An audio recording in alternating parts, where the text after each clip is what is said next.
که په موبایل نه دا قسمه لاک لګېدلی یا نه پاسورډ لګېدلی نو دا به د موبایل نه څنګه ختموئ؟ تاسو ته به ښکارېږي به د سکرین باندې اکثر پرې موږ دا لاک زیات لګولی. دغه شانتې ځینې کسان چې دی پاسورډ یې پرې لګولی، پین یې پرې لګولی، خو اکثر د هغو نه دغه هېر شي نو هغه وایي چې دا د ځانه لر شي. نو د هغې نه مخکې یو سیټنګ چې دی دا تاسو له کول لازم دي.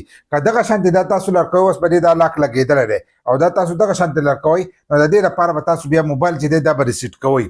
چې ریسیټ کوئ نو په دې کې چې کوم جیمیل یې که د هغې پاسورډ نه درځي نو بیا به بایپاس کوئ. او ځینې دکانداران خو به بایپاس نه پوهېږي، ډایرکټ چې دی بیا تاسو لا سافټویر چې دی هغه موبایل ته کوئ، نو د دې د لاسه بیا ستاسو موبایل چې دی دا خرابېږي. نو تاسو له د وس نه پکار دی یا په کور کې ستاسو کوم موبایل وي تاسو کور ته رالیږئ، نو په هغې کې هم دغه طریقې چې دی دا وکړئ، نو بیا به ستاسو موبایل چې دی که دا لاک په ولګي نو په نورو طریقو چې دی دا هم کولاویدی شي. د هغې لپاره به تاسو داسې چل وکئ چې خپل موبایل چې دی دا به د ځان سره کولاو کړئ. چې څنګه تاسو خپل موبایل کولاو کوم نو په خپل موبایل کې چې دی تاسو به د ځان سره سیټنګ کولاو کوئ. چې سیټنګ یو کولاو کوو نو د سیټ به تاسو ته ښکارېږي. داسې سیټنګ چې دی دا به تاسو ته کولاو شي. په هر موبایل سافټویر چې دی دا جدا یي دننه جدا یي، نو په هغې کې به جدا جدا طریقه باندې خو تاسو به په دې کې راشئ. دلته کې به وګورئ پاسورډ اینډ سیکورټي، په دې کې پاسورډ اینډ سیکورټي لیکلي، کیدای شي تاسو په کې خالي سیکورټي لیکلي، سیکورټي اینڈ پرایویسی پې لیکلی، دغه شانته قسمه قسم نومونه چې دي دې ته لیکلي، خو تاسو به ډېره ځان سره دغه شانته چې دی دا به ووایئ. چې څنګه را تاسو داسې ووایئ نو اکثر ځینې کسان وایي موږ دا لاک لګو، د ځینې کسانو په موبایل باندې نه، له پاسه به تاسو ته ښکارېږي لاک سکرین پاسورډ چې دی دا دلته ورکړی دی. که دلته پې تاسو پاسورډ لګوئ او که دغه شانتې د کومې لیکلو والا دا لاک چې دی دا پې لګوئ یا پې پین لګوئ، نو پې تاسو د دې اولني اپشن نه چې دی د دې نه هم لګولی شئ. دغه شانتې ورپسې پسې د پنګر لاک دی.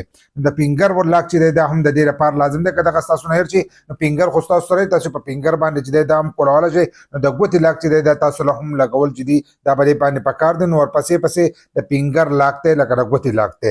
بیا پسې ورپسې لاندې چې که تاسو وګورئ نو د پیس لاک دی، لکه د مخ لاک دی. نو چې د مخ لاکي نو که ستاسو نه موبایل لاک پاتې شي نو ډایرکټ د مخ په لاک باندې چې دی دا هم کولاویدی شي. ته ورته مخ سیلمه کوې نو په دې باندې هم کولاویدی شي. نو درې دا شو، په دې ځای کې دا دوه چې سرته سوله کول نو په دې باندې هم کولاویږي. دغه شانتې بیا لاندې راشئ نو دلته کې ایډوانس آپشن یې لیکلی دی. لاندې ایډوانس آپشن دی، په هر موبایل کې جدا جدا لیکلی، خو ستاسو په موبایل کې به چې کوم نوي ماډل دي په ټولو کې به دا آپشن چې دی دا به لازم موجود وي. نو دا چې دی ایډوانس آپشن چې دی دا به ووایي. دا موبایل چې دی دومره قیمتي نه دی، تاسو ته پته لګي دا د هر یو کس سره د دې نه سره ښه موبایل وي. چې ښه موبایل نو ستاسو په ټولو موبایلو کې به نو ایډوانس چې دی دا ایډوانس په ځان سره موږ چې دی دا به ووو. چې څنګه موږ ایډوانس د ځان سره ووالو نو موږ دې مخ ته رالو. په دې مخ کې به دویم نمبر ایکسټینډن آن لاک چې لیکلی دی دا به ځان سره کولاو کوو. په ځینې کې ورته سمارټ لاک لیکلی، سمارټ لاک ورته لیکلی، نو هغه تاسو د ځان سره چې دی دا هم کولاولی شئ. نو دا به د ځان سره دغه شانتې چې کولاو کړئ، په دې باندې کوډ دی نو تاسو ته به را کوډ چې دی دا به نه ښکارېږي، سکرین به تور شي. نو دا به تاسو ته دغه شانتې چې دی دا به کولاو شي. چې دا کولاو شو نو دلته کې موږ چې دی ګیټډ دا چې دی دا به وو، لاندې اودي پټه او سپین لیکل چې دی دا به د ځان سره دغه شانتې چې دی دا به وو. چې څنګه را داسې وو نو دلته کې دا درې اپشنونه چې دي دا تاسو له درکړي د دې ځای کې هم کولاږي.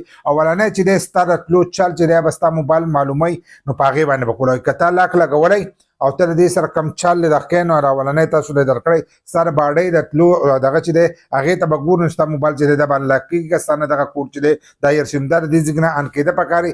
ورپسې پسې د لوکیشن دی.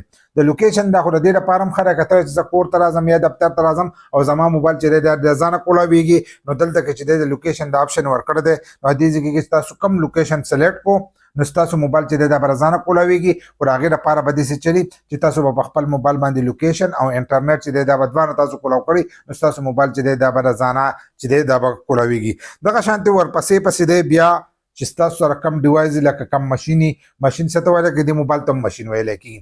ستاسو سره ګړۍ ده مثلا په موبایل د په لاس باندې ګړۍ چې ده سمارټ چې ده هغه د دې سره تاسو دغه کړي کنیکټ کړي یو ځای. چې کله د هغې سره کنیکټ شو دا به د هغې سره هم کولاویږي. ستاسو په کور کې داسې د سپیکر یا څه سیسټم یا د هغې په بلوټوت تاسو هغه د دې سره یو ځای کړئ نو کله چې دا تاسو د هغې سره یو ځای کوئ نو ستاسو موبایل چې دی دا به د ځان نه انلاک کېږي. نو دا درېیم نمبر آپشن چې دی دا دغه دی. نو هر کله چې ستاسو په موبایل باندې کوډ داسې لګېدلی او ته هغه ډیوایس له د ځانه راشي نو ستاسو موبایل چې دی دا به انلاک شي. نو دا درې واړه سیټینګونه پې تاسو کولی شئ.